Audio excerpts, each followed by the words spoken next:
இயேசுவுக்கே புகழ். இன்று நம்முடைய தியானத்தின் 17வது நாள்.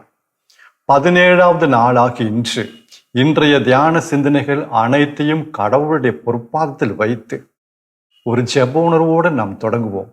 முடிந்தால் கண்களை மூடியவாறு இந்த ஜெபத்தில் பங்கெடுத்தால் மிகவும் நன்றாக இருக்கும். ஜெபிப்போமாக. எங்களை ஒவ்வொரு நாளும் பாதுகாத்து வழிநடத்தி வருகின்ற அன்பு தந்தையே இறைவா, இதோ 17வது நாளாகி இன்றைய தியான சிந்தனைகள் அனைத்தையும் உடைய பாதத்தில் வைக்கிறோம் ஆண்டவர்.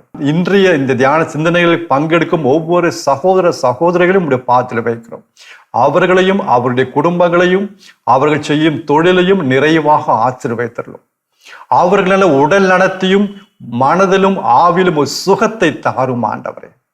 அவருடைய தேவை என்னவென்று எனக்கு தெரியாது, ஆனால் நீர் அப்பா நன்றாக அறிந்திருக்கின்ற இந்த வார்த்தையின் வழியாக, இங்க பேசப்படுகின்ற வார்த்தையின் வழியாக அவர்களுக்கு என்ன தேவையோ அதை அவர்களுக்கு தாரும். இதன் நிமித்தம் அவர்கள் நம்பிக்கையோடு வாழவும், தளர்ந்து போகாமல் சோர்ந்து போகாமல் ஒரு புது மறுமலர்ச்சி பெற்றவர்களாக, புதிய ஒரு தெம்பு சக்தி பெற்றவர்களாக அவர்கள் மீண்டும் இந்த ஆவிக்குரிய வாழ்வை தொடர்ந்து பயணம் செய்ய அவர்களை திடப்படுத்திடணும். இந்த மன்றாட்டுகளை எல்லாம் எங்கள் ஆண்டவராகிய இயேசு கிறிஸ்து வழியாக உம்மை மன்றாடுகிறோம். ஆமென். இறை இயேசுவில் அன்பார்ந்த சகோதர சகோதரிகளே, நாம் இந்த தியானத்தின் 5வது பகுதியில் இருக்கிறோம். இந்த தியானத்தை பல பகுதிகளாக நாம் பிரித்துள்ளோம். இப்பொழுது நாம் இருப்பது 5வது பகுதி. பொதுவாக இந்த தியானம் எதை குறித்து நாம் தியானிக்கிறோம் என்றால், ஆண்டவராகிய இயேசு கிறிஸ்துவின் சிலுவை மரணம் உயிர்ப்பு வழியாக நாம் பெற்றுக்கொண்ட அந்த ஆவிக்குரிய வாழ்வை குறித்து தியானித்து வருகிறோம். மீண்டும் கூறுகிறேன், அதுதான் மைய தியானம் முழுதும். அதை நம்ம மறந்துடக்கூடாது. இடையில வேற கருத்து வந்தாலும் இதை நாம் மறக்கக்கூடாது. ஆண்டவராகிய இயேசு கிறிஸ்துவின் சிலுவை மரணமும் உயிர்ப்பும் வழியாக நாம் பெற்றுக்கொண்ட இந்த புது வாழ்வு, இந்த ஆவிக்குரிய வாழ்வு, இதை குறித்து நாம் தியானித்து வருகிறோம். இது ஆவிக்குரிய வாழ்வு. ஆவிக்குரிய வாழ்வு தான் கிறிஸ்துவ வாழ்வு. உடல் ரீதியா வாழலாம், கண்டிப்பா வாழ முடியும். ஆடு மாடு கோழி யானை நாய் எல்லாம் உடல், அவங்களுக்கு வந்து ஆவி கிடையாது. அவங்களுக்கு உடல் இருக்கு. உடல்ல பசி சாப்பிட்றாங்க, உடல் ஆசையை தீர்த்துக்கிறாங்க, தூங்குறாங்க, இணை சேர்றாங்க, குட்டிகளை பத்துக்கிறாங்க. நம்ம தான் பத்துக்கு, அவங்களும் குட்டிகளை பத்துக்கிறாங்க. எவ்வளவு நல்லா வளர்க்குறாங்க பாருங்க, எப்படி அதை பராமரிக்கிறாங்க, அந்த குட்டிகளை எப்படி பாதுகாக்கிறாங்க. போய் தொட முடியாது. நோ. அது நேரத்தில் அவங்க மனது இருக்கிறது, சோல். ஏன்னா உணர்ச்சிகள் அவங்களுக்கு இருக்கு. கோபம் வரும், பிச்சுக்கிட்டு வரும், அடிச்சுக்குவாங்க, சண்டை போடுவாங்க. ஆனா என்ன, ஆவி இல்லை. அப்ப நம்ம ஆவியில வாழலன்னா யாருக்கு சமம்? நாம் எதற்கு சமம்? மிருகத்துக்கு சமம். கடவுள் ஒவ்வொரு நாளும் தொடக்கத்துல ஒவ்வொன்றையும் படைத்தாரு, ஒவ்வொரு நாளும் ஒன்றத்தை படைத்தாரு. கடைசி நாள் 6வது நாள் மனிதனை மட்டும் படைக்கல. 6வது நாள் காலையில அவர் படைச்சது மிருகத்தை, மாலையில மனிதனை படைத்தாரு, ஆதாம படைத்தாரு. என்ன சொல்றாருன்னா கடவுள், ஆதாம் நீ ஆவியில வாழாம விட்டுட்டேனா, நீ உடல்ல வாழ்ந்தனா நீ ஒரு மிருகத்தை போல ஆயிருவ. அதுவும் மண்ணுக்கு தான் போகுது, நீயும் மண்ணுக்கு தான் போவ. அன்பான சகோதர சகோதரிகளே, இந்த ஆவி தாங்க நமக்கு ஒரு தனித்து, நமக்கு உடல் மனது மட்டுமல்ல ஆவியும் இருக்கிறது, மறந்து விடாதீர்கள். சாப்பிட்றோம், தூங்குறோம், இணை சேர்றோம், குழந்தைகளை பெத்துக்கிறோம், எல்லாம் ரைட்டு. வளர்க்குறோம், அந்த குழந்தைகளை வளர்க்குறோம், கஷ்டப்பட்டு வளர்க்குறோம். இது மிருகம் செய்த எல்லாம் முருகன் செய்த, அப்புறம் அதுக்கும் நமக்கு என்ன வித்தியாசம்? இந்த ஆவி ஸ்பிரிச்சுவல் லைஃப். ஆதாம் பாவம் செய்த போது அந்த கனியை சாப்பிட்டா கடவுள் சொன்னார், நீ செத்துருவேன்னாரு. என்ன சாவு? இந்த ஆவி செத்துரும். ஆதாம், உனக்கு உடல் இருக்கு, மனது இருக்கு, ஆவி செத்துரும். இந்த ஆவியால் தான் கடவுளோட தொடர்பு கொள்ள முடியும். இந்த ஆவி செத்துரும். அது அவருக்கு புரியல. நான் தான் இருக்கேனே, நான் கனியை சாப்பிட்டேனே, பழத்தை சாப்பிட்டேன், உயிரோடு இருக்கேனே. அதை முடிஞ்சு ஆதாம் செஞ்ச முதல் காரியம் என்ன? தான் மனைவி ஏவாளோடு இணை சேர்ந்தார், அறிந்தார். தொடக்க நூல் 4ஆம் அதிகாரம் முதல் வசனம். பாவம் செஞ்ச பிறகு இப்ப கடவுள் அதெல்லாம் ஒண்ணும் கிடையாது. மனைவி உடல் ஆசை தீர்த்துக்கிறது தான். தொடக்க நூல் 4ஆவது அதிகாரம் முதல் வசனம், புக் ஆஃப் ஜெனசிஸ். முதல் காரியம் அவர் செஞ்சது ஏதேன் தோட்டத்திலிருந்து வெளியே வந்த பிறகு பைபிளை பாருங்க, 4ஆவது அதிகாரம் முதல் வசனம், தன் மனைவியை அறைந்தான். ஓகே அன்பாந்தவர்களே, ஆதாம் பாவம் செய்த போது அவனுடைய ஆவி செத்துருச்சு. நாம அப்படி தலைமுறை என்ன ஆவி செத்துருச்சு. கடவுளோட நமக்கு தொடர்பு கொள்ள முடியல. அப்ப கடவுளை செஞ்சாரு, கடவுளுக்கும் நம்மகிட்ட பேசணும் ஆசை, நமக்கும் கடவுள்கிட்ட பேசணும் ஆசை. ஆனா முடியாதே, ஆவி செத்துருச்சு. 1000, 1500, 2000 ஆண்டுகளாக ஆதாம் பார்த்தா யாருக்கும் தொடர்பு கொள்ள முடியல. கடவுள் பார்த்தாரு, ஒருத்தரை கூப்பிட்டாரு, நீ போய் இதை சொல்லு. உடனே மோசை போய் மக்கள்கிட்ட பேசுவாரு. மக்களுக்கு ஏதாவது கடவுள்கிட்ட சொல்லணும்னா மக்கள் மோசைட்ட சொல்லணும், மோசை கடவுள்கிட்ட சொல்லணும், கடவுள் பதில் மோசை கொடுக்கணும், மோசை திரும்பி மக்கள்கிட்ட சொல்லணும். இதுதான் இப்படிதான் போயிட்டு இருந்துச்சு. டைரக்டா பேச முடியல. இறைவாக்கினர் ஏலியாட்ட சொல்லணும், ஏலியா மக்கள்கிட்ட சொல்லுவாங்க, மக்கள் ஏலியாட்ட சொல்லுவாங்க, ஏலியா இறைவாக்கினர் மீண்டும் கடவுள்கிட்ட சொல்லுவாங்க. கடவுள் சாமியல்கிட்ட பேசுவாரு, இறைவாக்கினர் சாமியல்கிட்ட, சாமியல் போய் மக்கள்கிட்ட சொல்லணும், மக்கள் சாமியல்கிட்ட சொல்லணும், இந்த இறைவாக்கினர் சாமியல் மீண்டும் கடவுள்கிட்ட சொல்லுவாரு. இப்படிதான் டைரக்டா போக முடியல, ஏன்னா ஆவி செத்த நிலையில. ஆனா இன்றைக்கு இயேசு கிறிஸ்துவின் சிலுவை மரணம் உயிர்ப்பின் வழியாக நம்முடைய ஆவி உயிர் பெற்று விட்டது. லைஃப். வாவ். இனி நான் ஒரு இறைவாக்கின விளையாட்டு கேட்டுட்டு இறைவாக்கிட்ட போய் எனக்கு என்ன கடவுள் சொல்றாரு கேளுங்க, இன்னும் தேவையில்லை. நான் வீட்டில இருந்தும் ரோட்டில் இருந்தும் பஸ்ஸுக்குள்ள இருந்தும் நான் என்னோட ஆவியில கடவுள்கிட்ட பேசலாம், தொடர்பு கொள்ளலாம். எவ்வளவு பெரிய பாக்கியங்க. ஏங்க நான் மிருகத்தை போல வாழணும்? அன்பானவர்களே, இந்த ஆவிக்குரிய வாழ்வோட மேன்மை நமக்கு தெரியாம போயிடுச்சு. இந்த மறை உண்மையெல்லாம் இப்ப நம்ம எதை பத்தி சிந்திச்சுட்டு இருக்கோம்? நீங்களும் நானும் இயேசுவின் உடலின் உறுப்புகள். இது ஆவியிலே தான் புரிஞ்சுக்க முடியும், மனதில் புரிஞ்சுக்க முடியாது, அறிவுபூர்வமா சிந்திக்க முடியாது, சிந்திச்சு பார்த்தாலும் புரியாது. இது ஆவியில் புரிந்து கொள்ள வேண்டிய ஒரு உண்மை. இது கண்ணுக்கு தெரியாதது, ஆனா இது உண்மை. இது பொய் கிடையாது, இது ஒரு மறை உண்மை. இது ஆவியில் தான் புரிந்து கொள்ள முடியும். அதனால்தான் ஜெப உணர்வோடு கேளுங்க, தூய ஆவியாண்டு ஜெபிச்சு கேளுங்க, அவர் நமக்கு சொல்லி தருவாரு. இதுதான் கிறிஸ்தவ வாழ்வு. இப்படி வாழ்கிற வாழ்வு, ஆவியில் வாழ்கிற வாழ்வு தான் கிறிஸ்தவ வாழ்வு. நீங்களும் நானும் இயேசு கிறிஸ்துவின் உடலின் உறுப்புகளா இருக்கிறோம். அதுதான் இந்த பகுதியில் 5வது பகுதியில் நாம் தியானித்து வருகிறோம். அருமையான ஒரு செய்தி இல்ல, அருமையான ஒரு உண்மை, மாபெரும் உண்மை. எத்தனை ஆண்டுகளாக நாம் இதை அறியாமல் எப்படி இல்லாம வாழ்ந்துட்டு வந்தோம். அன்பானவர்களே, சில வசனங்கள் நேற்று சொன்ன வசனத்தோட நாம் தொடங்குவோம். 1 கொரிந்தியர் 12வது அதிகாரம் 27வது வசனம். 1 கொரிந்தியர் 12வது அதிகாரம் 27வது வசனம். நேற்று பார்த்ததுதான், இருந்தாலும் மறுபடியும் மீண்டும் அதை கூறுகிறேன். நீங்கள் கிறிஸ்துவின் உடல், ஒவ்வொருவரும் அதில் தனித்தனி உறுப்புகள். நீங்கள் கிறிஸ்துவின் உடல், ஒவ்வொருவரும் அதில் தனித்தனி உறுப்புகள். அடுத்த வசனம் ரோமையர் 12:5. ரோமையர் 12:5. நாம் பலராயினும் கிறிஸ்துவோடு இணைந்து ஒரே உடலாய் இருக்கிறோம். நீங்களும் நானும் பலராயினும் கிறிஸ்துவோடு இணைந்து. எப்ப இணைகிறோம்? திருமுழுக்கின் வழியாக, ஞானஸ்நானத்தின் வழியாக. மறந்து விடாதீர்கள். ஏதோ அன்னைக்கு கேட்டோம், மறந்துடாதீங்க. நாம் பலராயினும் கிறிஸ்துவோடு இணைந்து ஒரே உடலாக இருக்கிறோம். we are one. எப்படி திருமணம் என்ற திருவருட்சாணத்துல ஒரு ஆணும் பெண்ணும் இணைந்து ஒன்றாகப்படுகிறார்களோ, இனி அவர்கள் இருவர் அல்ல ஒண்ணு அப்படின்னு சொல்றோமோ, அதே மாதிரி திருமுழுக்கின் வழியாக சகோதரர் நீங்களும் நானும் நம்ம எல்லாம் கிறிஸ்துவின் உடல்ல ஒன்னாயிட்டோம். இந்த கை, இடது கை, வலது கை, பெருவிரல், சின்ன விரல், காலு, அப்படியே உடல் ஒரு ஒன்னு அருமை திருப்பி சொல்லுவார் பாருங்க. 1 கொரிந்தியர் பவுலடிகளார் 1 கொரிந்தியர் 12வது அதிகாரம் 12வது வசனம். 1 கொரிந்தியர் 12வது அதிகாரம் 12வது வசனம். உடலில் உறுப்புகள் பல, ஆனா உடல் ஒன்று.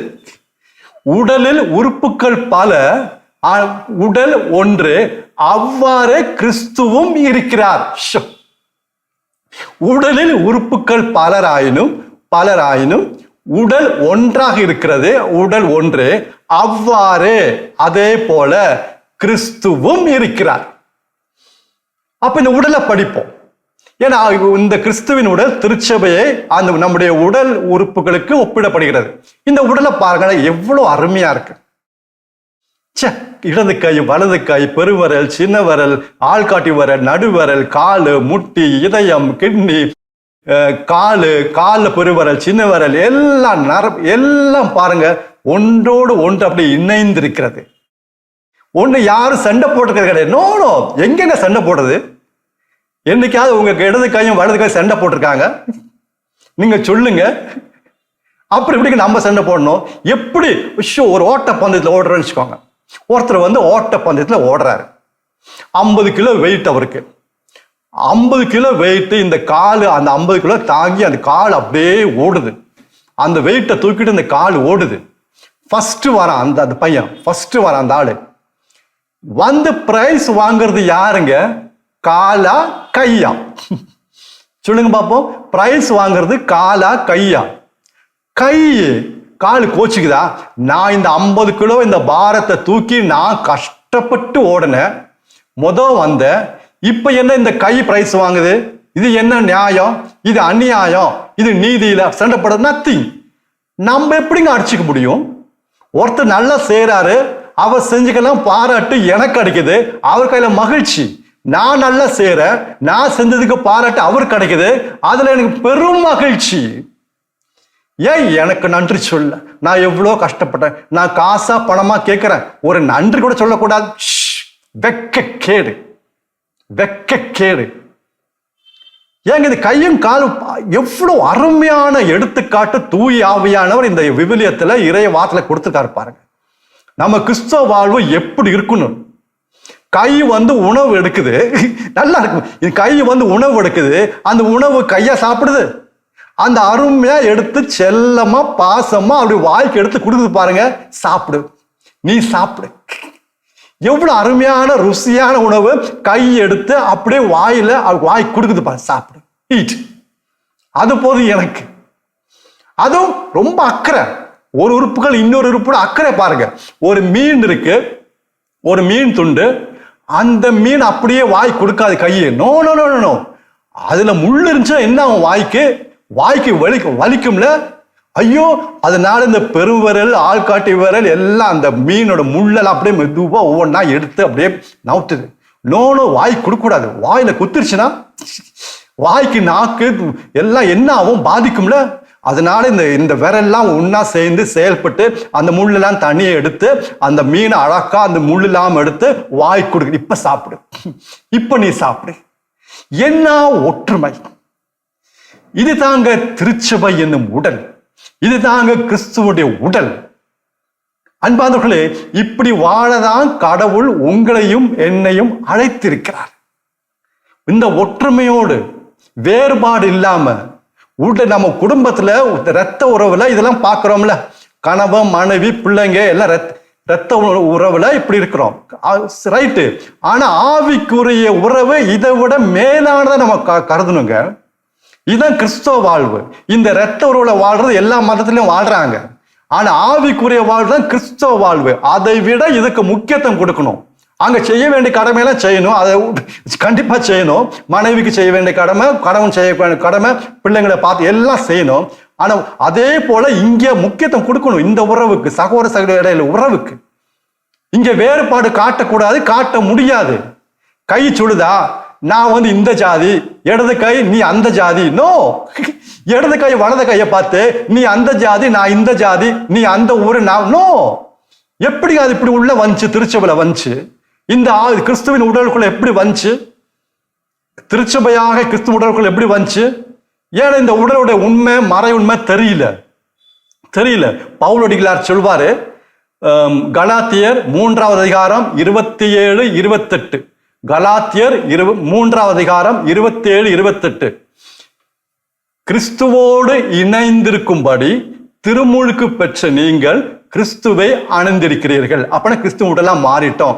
அடுத்து 28வது வசனம் பாருங்க. இதை சொல்லிட்டு அடுத்த என்ன சொல்றாரு? இனி நீங்கள் கிரேக்கர் என்றோ யூதர்கள் என்றோ அடிமைகள் என்றோ உரிமை குடிமக்கள் என்றோ இல்லை, அனைவரும் ஒரே உடலாக இருக்கிறீர்கள்.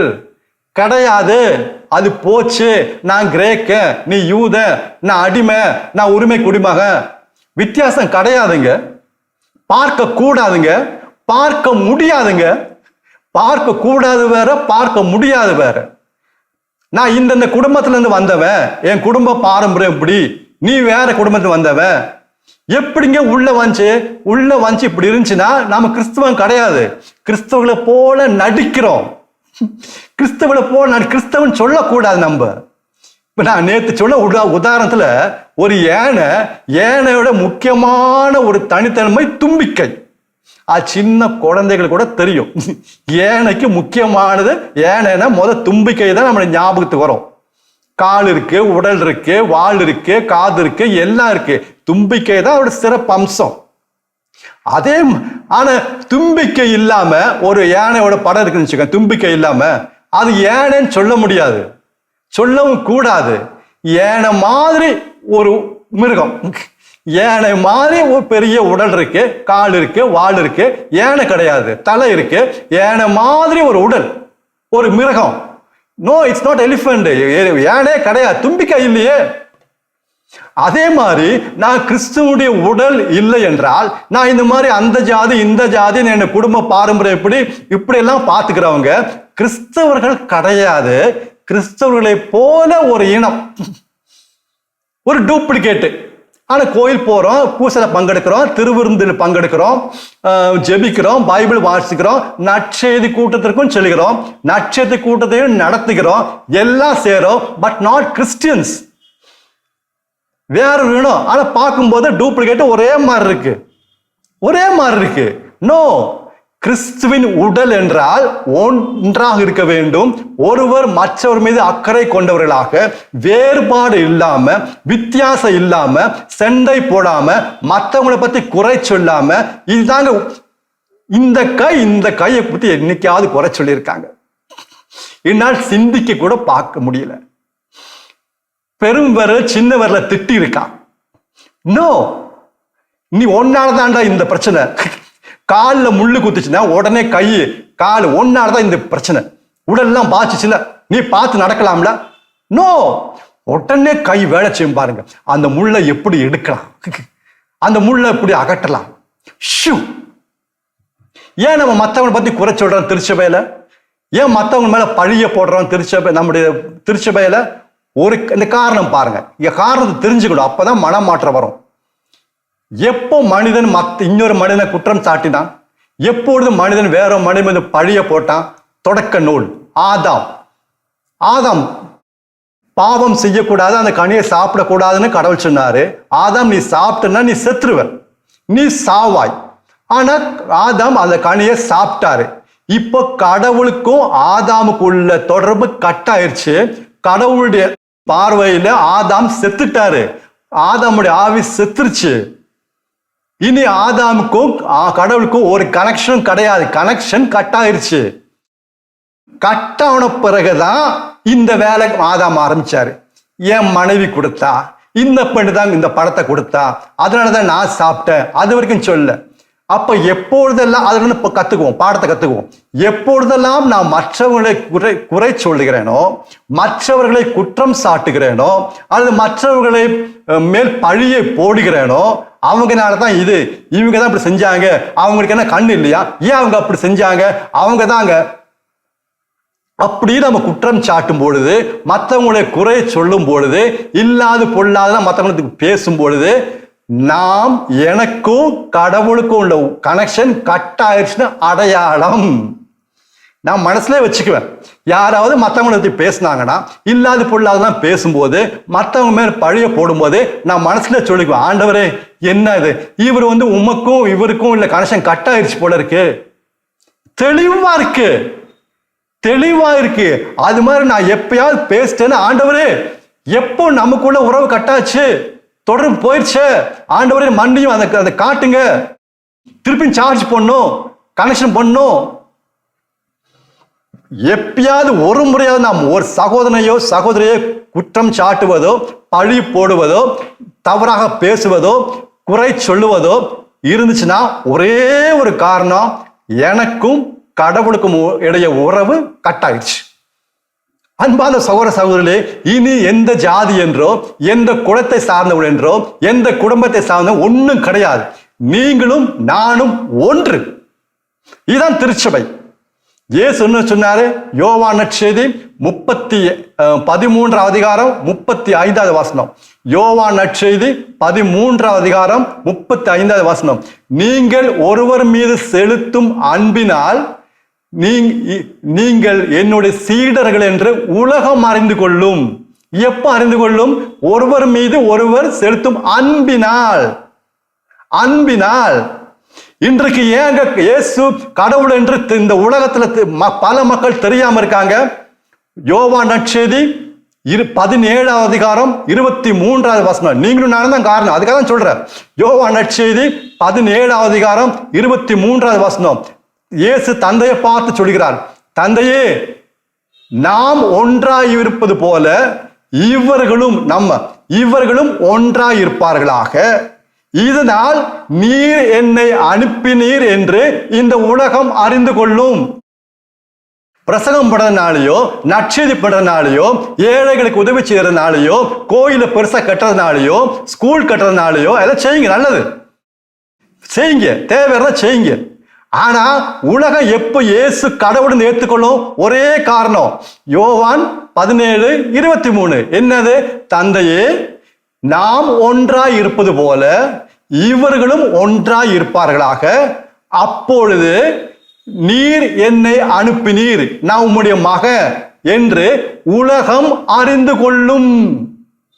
எவ்வளவு நற்செய்தி கூட்டம் நடத்தினாலும், எவ்வளவு பிரசங்கம் பண்ணாலும் ஒன்னும் நடக்காது. செய்யணும், ஆனா இது இல்லாம செய்யக்கூடாது. அவ்வளவுதான்.